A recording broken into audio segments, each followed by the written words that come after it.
Welcome to You Are From God, where we open the Bible and learn to see the image of God in ourselves and the people around us. I'm Scott Taylor. And I'm Tyler Hall. Thanks for joining us today. Welcome back, and today we are discussing the idea of who is my neighbor. Scott, last time we dived into this idea a little bit when we were talking about loving your neighbor as yourself, and that episode focused a lot on the love conversation, how we show love, and the idea of making it the standard of ourselves and understanding how we show affection that's unbiased to people. And we're going to talk a little bit more about that today, but specifically from the other side of the coin, looking at the person across this divide that we might imagine or that's really there.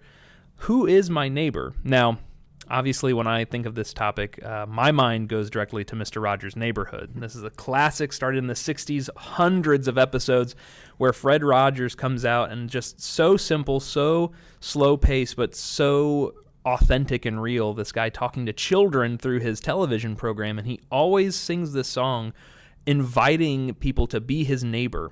And so we're going to talk a little bit about that today. You know, this guy is talking to people who are not right next to him, not living in his literal neighborhood, but he talks about the television neighborhood.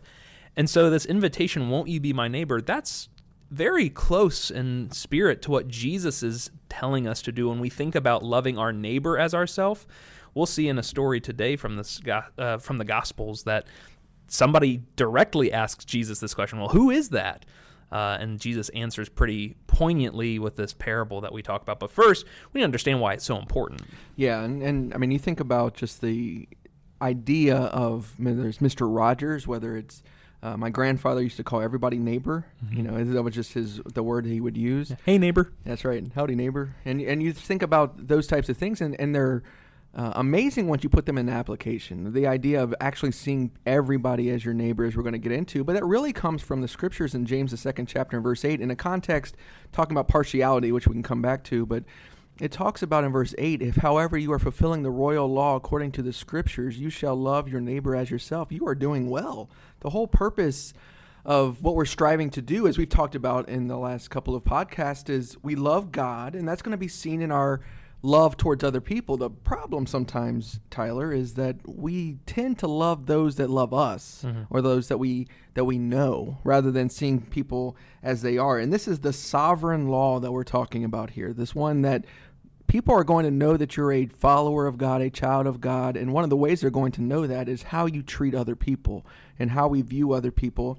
And you see that here. It's the desire to be like the king. The king is the one who showed us how you treat other people, even people that in many cases would have been viewed to be unclean or untouchable. You can't talk to them, whatever the case may be from a cultural standpoint.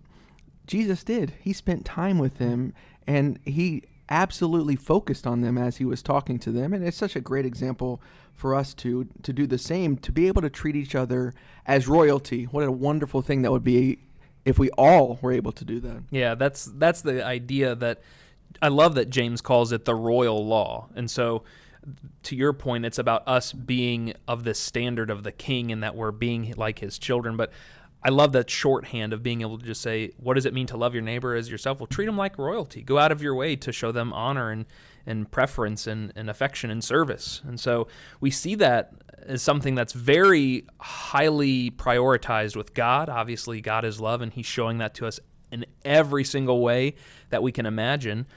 But for us as humans, we struggle with this. And so just to go back to James and some other places that talk about this rule, this standard of godly living, and we talked about this on the last episode, this is what all of God's laws ultimately hinge on: love for God and love for other people. That love for other people is a natural extension of knowing what it is to love God. But what gets in the way of this? Well, if you go back to James 2, you just read verse 8, Scott. If you read verse 9 following that, so if you follow the royal law according to the scripture, you're doing well. Verse 9, but if you show partiality, you are committing sin and are convicted by the law as transgressors. He's going to get into a conversation with the old law here as part of this, but it's fascinating to see what the contrast is to this royal law. It's showing partiality. What's that mean? Well, We know from the scriptures that God is not a respecter of persons. In a modern vernacular, it's God doesn't show favoritism. Everybody is equally loved, equally created in his image. Some of those key tenets of being human and being a creation of God's. But us, in our own lived experience, when we get into our own heads and don't stop to think about the whole world we live in and we're just a part of it, we start to favor the things that sound like us, look like us, favor us, benefit us, cause us the least amount of discomfort or harm. And so we show partiality. James uses the illustration in this letter where the churches he's writing to, look, you're favoring people who come in and look wealthy. And these are some of the people that would actually be persecuting you on the outside of the church. And so when somebody wealthy comes in, you make assumptions and judgment just because they look wealthy. And when somebody comes in and they look poor, you're going to treat them poorly. And that's just one example that he's calling out here. But he uses that as an example of showing partiality. So that's a hindrance to fulfilling this royal law. Why? Because you're applying the law based on your standard, not on God's standard. It's what I think. Who deserves my love? Who deserves my service or my preference? And then, Scott, you've got Galatians 5 as well that also brings up a conflict here. Yeah, and I think this is an important part when we talk about the conflict part. There's going to be conflict that we have with people, and how we handle those things are so important. You're not going to agree with every single opinion that people have, but how you handle them is important. Colossians, the 4th chapter, as an example, talks about making the most of the opportunities towards outsiders. So first of all, we have to view them as opportunities. We have to see those opportunities. In Galatians, the 5th chapter, beginning in verse 13, he says, "For you were called to freedom, brothers and sisters, only do not turn your freedom into an opportunity for the flesh, but love one another through faith. For the whole law is fulfilled in one word, in one statement, you shall love your neighbor as yourself. But if you bite and devour one another, take care that you are not consumed by one another." And so he makes it really, really clear as to what the issue is going to be. You're going to have some differences. You're going to have opportunities, again, that word is here, but you don't want to make it an opportunity for the flesh. You don't want to choose poorly how you're going to react to these things, how you're going to treat one another, but you're going to love one another as you should, because if you begin to bite and devour one another, you're going to consume one another. And obviously, when we're talking about children of God, we certainly are not striving to do that. And when we're talking about people in the world, that's not the influence that we want to have on them.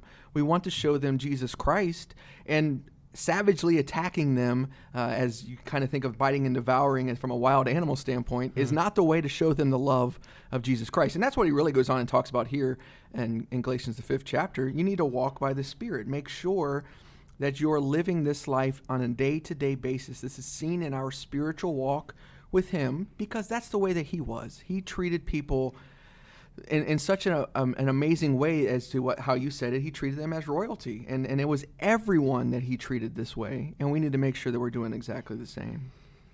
Think about the context here in this conversation is freedom. He says, you're called to freedom. What are you using your freedom for? I think we briefly mentioned this on a previous episode, but so often we get so concerned a lot of times with, well, if I don't look out for number one, if I'm not pursuing my own desires or what feels right to me, then somebody else is going to take advantage of me. And again, when we have the understanding of loving God and that he loves us and he provides every one of our needs, he meets our deepest longings in the perfect way possible, that no longer becomes an issue. I can willingly and sacrificially give myself away in service and love to others. But as Paul is telling here to the Galatians, they're using this opportunity potentially for instead trying to prefer their own selves and prefer their own way. And so instead of serving and loving one another, they're trying to push other people down. The biting and devouring, to your point of wild animals, makes me think of, well, it's a dog-eat-dog world. You Right. gotta look out for number one. Well, and I think that goes into some of the issues we'll be talking about in this podcast in the future is we view liberty a lot of times, or freedom, as this opportunity if we're just going to do whatever we want to do, to your point. And we miss that how we view liberty as a Christian is vastly different than the world does. Yeah. I'm still to prefer others. When you have that perspective of liberty and freedom, it changes how you view liberty and freedom. And that's a struggle for people in the church. And I've seen it. I know you've seen it as well, Tyler. And it's a problem. And it all stems from the foundation. If our foundation is Jesus Christ and our foundation is to be like him, we're going to treat freedom and liberty the way that he did. And different than the world does. And that's what we're trying to talk about. It's easy for us to talk about it. It's the action. It's the scene in our day-to-day lives of how we view things. I'm going to do what I want to do when I want to do it is not the way that we see the scriptures indicate how we're supposed to be living our lives. It's about preferring one another. It's about the opportunities that are before us to show love, to show Jesus to other people. And that's something that we need to be striving for. And that was the struggle in Luke 10. That was the problem that they had in Luke the 10th chapter. The actual question that leads up to what you had talked about earlier of the Good Samaritan parable is that he was asking what are the greatest commandments. But in verse 29, he was trying to justify himself. He says to Jesus, and who's my neighbor? So the view in the Pharisaical world, and I don't know that people don't still struggle with this, was my neighbor are the people that are righteous. Mm-hmm. Those are the people that are my neighbors. Well, that's not at all what the answer is, certainly what Jesus is going to give. And that's the problem that we need to be very mindful of. And that's why you had this amazing parable. Yeah, and so just to kind of sum up, so we see here that this is something that people struggle with. The lawyer here that's going to ask this question, well, who's my neighbor? They're seeking to justify self. That's what his goal is in asking this question. And it's fascinating that the Bible even gives us that insight into his motivation for asking this. But we see all these different things that are, I think, symptomatic of spiritual short-sightedness, whether it's showing partiality, whether it's selfishness, biting and devouring other people to be able to promote myself. And then this spiritual short-sightedness, we fail to see the image of God in everyone. I mean everyone. And I think that's one of the beautiful things that this parable will do for anybody who understands it and takes the time to dig in and see what Jesus is saying, how radical this parable is for the listeners of its of the time in which it was proclaimed. And so we decide in our hearts a lot of times who deserves love or who doesn't, or who is my neighbor and who isn't. And to your point, it's the people who agree with me. It's the people who, whether they're in my next door neighbor, as we think of the term neighborhood, somebody who's living across the street from me. No, well, it's the people that I agree with or that I've chosen.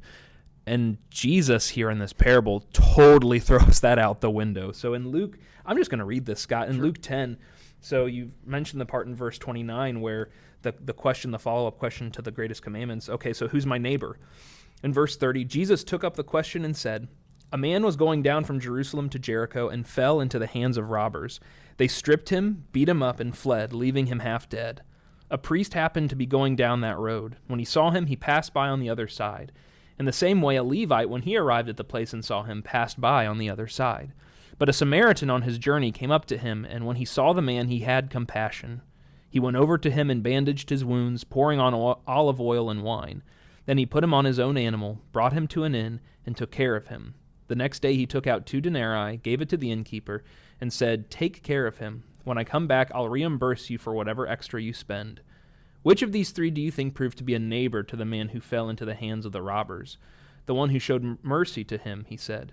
Then Jesus told him, "Go and do the same." I love how Jesus ends this because he forces this person who would, by just the cultural times, look at a Samaritan in any other context and say this is a lesser person. They're dogs. They are halflings. They're half Jews, and so they're not full children of God. And so Jesus uses this, one, to prove, no, you're showing partiality to the James 2:8 standpoint, but also coming back to, you need to admit that this is what it means to show neighborly love and kindness. At the end of the day, as we've already said, our neighbor is anybody, but it's about us being willing to admit that, to see, to look for it. And so it's anyone who enters my life who I can bless or who I can serve is my neighbor. Even the people who don't look like me, think like me, talk like me, whatever you might use to put those gates up, Jesus is trying to tear those down and say this is the biblical approach to neighborly love. It's going to break down any wall and any difference that we might encounter, because at the end of the day, we know that we are from God. Thanks for listening. Show your support by leaving a review on your podcast app, and share this episode with someone you want to encourage. If you have questions or would like to get in touch with us, go to youarefromgod.com. That's youarefromgod.com.